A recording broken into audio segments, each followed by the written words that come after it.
Maxwell Daily Reader.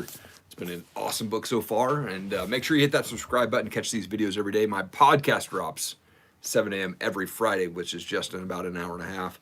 But let's get into it. John Maxwell is an awesome author, and today's topic is working in obscurity.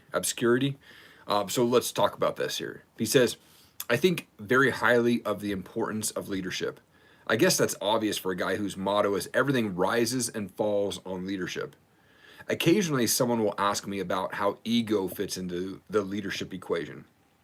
They'll want to know what keeps a leader from having a huge ego. I think the answer lies in each leader's pathway to leadership. If people paid their dues and gave their best in obscurity, ego is usually not a problem. One of my favorite examples of this occurred in the life of Moses in the Old Testament. Though born a Hebrew, he lived a life of privilege in the palace of Egypt until he was 40 years old.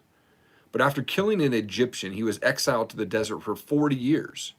There God used him as a shepherd and father, and after 4 decades of faithful servants in obscurity, Moses was called to leadership.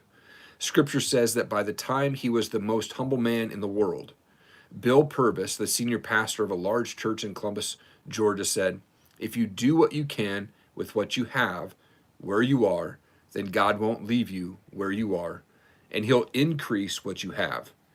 English novelist and poet Emily Bronte said, if I could, I would always work in silence and obscurity and let my efforts be known by their results. Not everyone wants to be out of the spotlight as she did, but it's important for a leader to learn to work in obscurity because it is a test of personal integrity. The key is being willing to do something because it matters, not because it will get you noticed.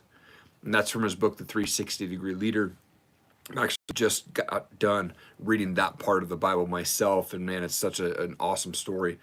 But he finishes with this, give your best regardless if anyone is watching. And that is so true. So true. I hope that you have an awesome day. I hope that resonated with you. Keep changing the world.